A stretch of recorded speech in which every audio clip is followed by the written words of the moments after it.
Hello, my name is Lucas. This is a bit of lit. I believe you still hear a fan. That is AC because it is hot and humid even at night here in Shanghai.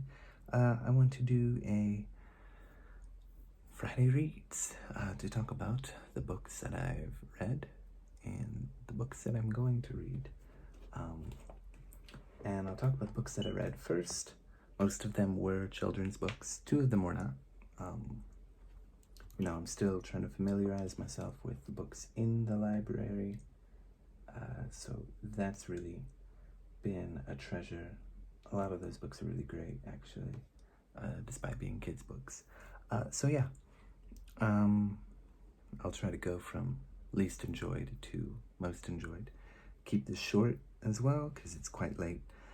Elmer and the Flood by David McKee, which is about this patchwork elephant. He's all sorts of different colors. He looks like a quilt.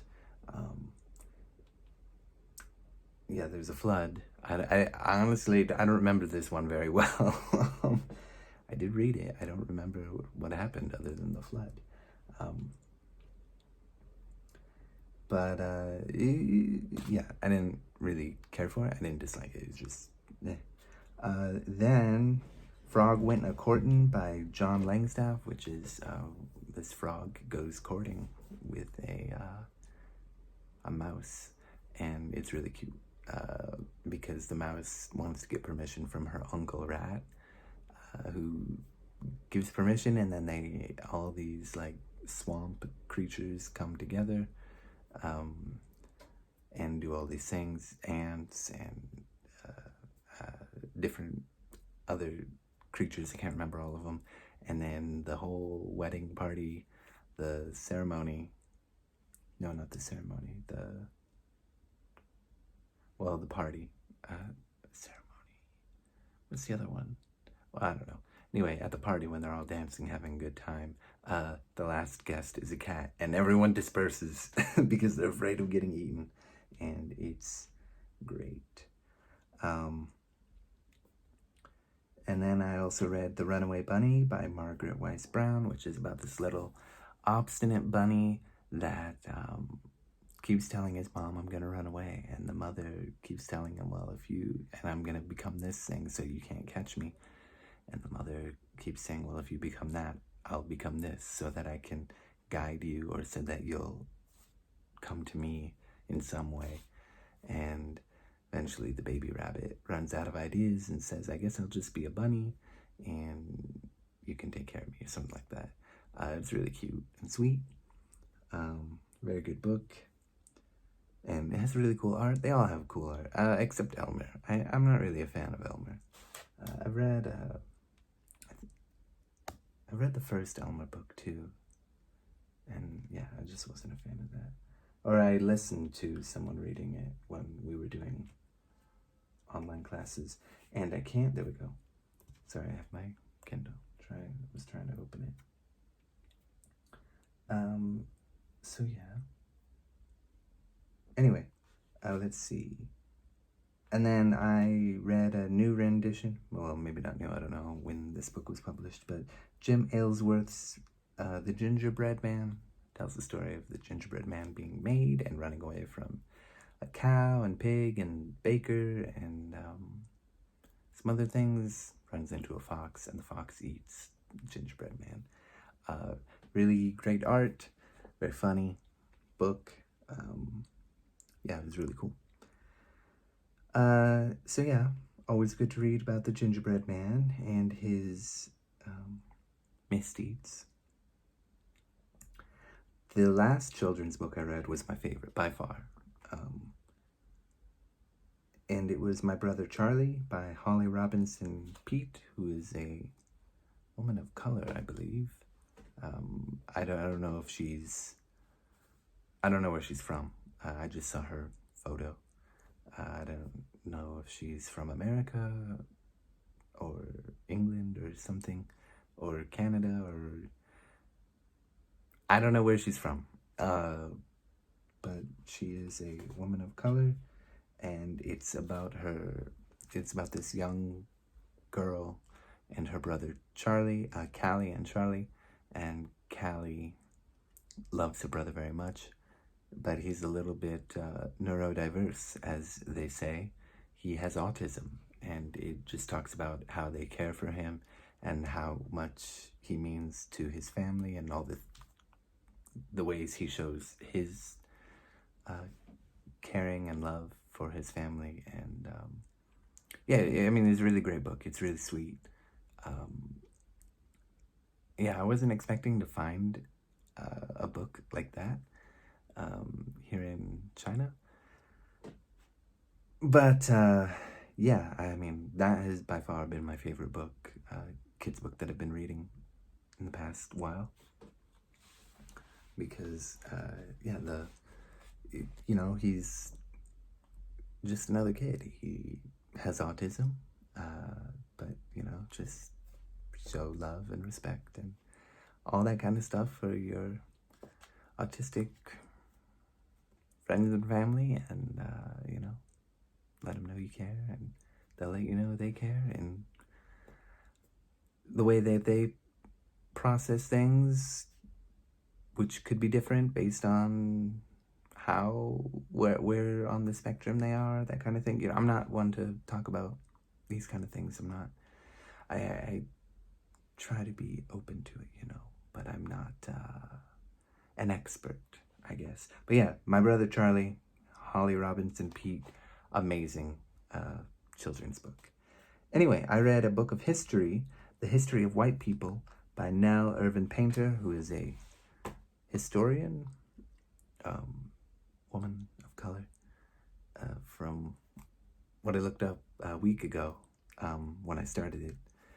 And yeah, it is a history of sort of the science of race in white culture, starting from the Greeks through the Romans into medieval Europe, and, you know, up to America, and how different kinds of intellectuals, whether they're Greek or Roman or German or American intellectuals, because it does focus mostly on American race, because she is an American woman.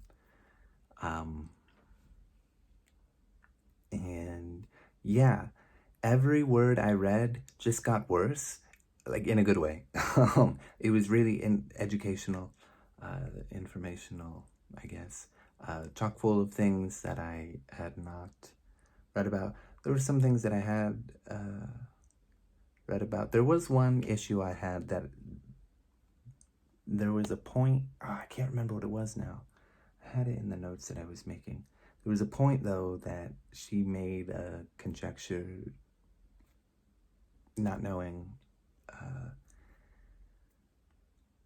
the real answer to it. Just kind of, I wish I could remember what it was. It was like the main thing that brought it down for me. It was like, everything before that was really, it was something about one of these scientists that decided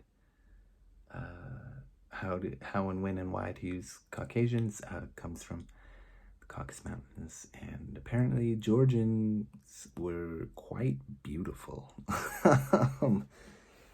And yeah, I mean, even then there were all kinds of issues, like, yeah, the reason he didn't use Georgians was possibly because there was an American state named Georgia, and this guy was from, I don't remember where he was from, Germany maybe,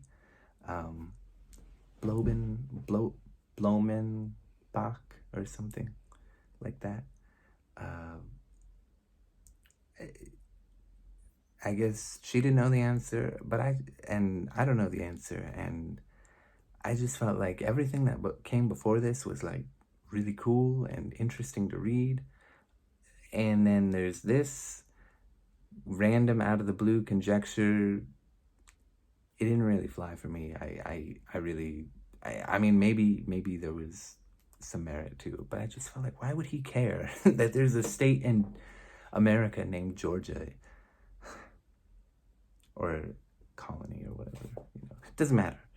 Maybe he would, maybe that would be the confusion, but I feel like this scientist wouldn't care. I digress. A really amazing history book about, yeah, I mean, I learned a lot about I learned a lot about the science of race and how it affected the Irish and Italians and all kinds of immigrants, and all these different ways of segregating black people, and all these different ways of thinking of different ethnicities of white people. Just, man. And you know how sometimes things are conflated with socioeconomic status, or entirely. um, and just, yeah, I recommend that book. I can't do it justice, man. It's just, it was transformative for me in many ways. Yeah, really incredible, horribly depressing to read at every corner. Who is that writer? Emerson. What? Ralph Waldo Emerson. That's his name. Man, is that guy. Ooh. Yeah, learned a lot about him and his ideas, and Thomas Carlyle as well. Oh my gosh, who is British?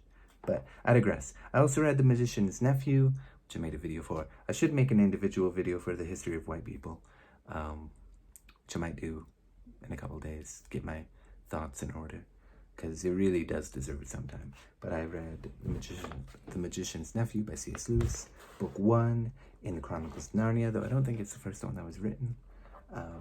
Yeah, really amazing. Great fantasy. The forest area with the pools of water when Diggory and Polly go flying, not flying, but disappear. Really serene and mysterious and beautiful, and makes me curious about this world. And then they go to Charn, or Karn, however you want to say it, I don't know. And they meet the Empress Jadis, the White Witch Queen, who is intimidating and scary, and Charn is this desolate, horrifying cityscape. And you know, the queen is she's very confident in her ability to conquer the world, and she's very demanding about how she's going to do it when she comes to London. And she's kind of comical in some ways, and then, you know, they all kind of catch her after she's run off and robbed a jeweler.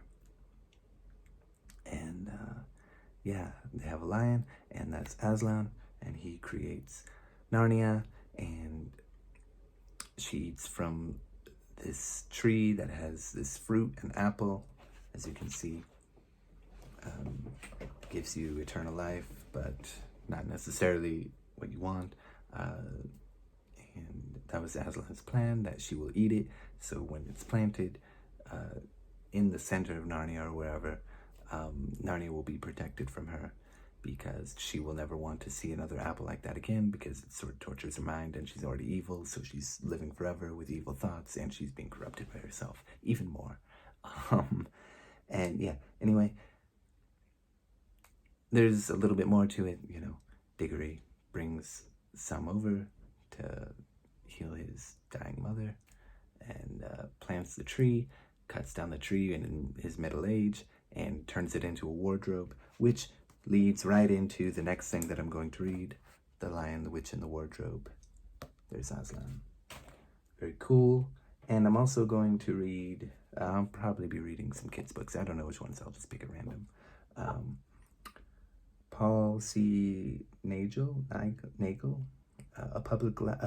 John Quincy Adam, John Quincy Adam, A Public Life, A Private Life. Yeah, a biography of sorts. From what I understand, I believe it is from his like personal journal or diary or whatever. So that should be interesting.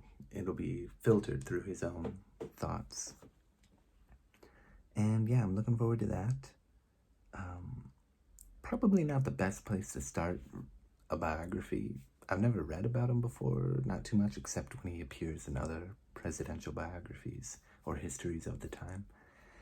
But yeah, I bought it a long time ago, so I'm gonna read it, because I didn't know which one, and that one had the best reviews from what I saw. So, yeah, thank you. Goodbye.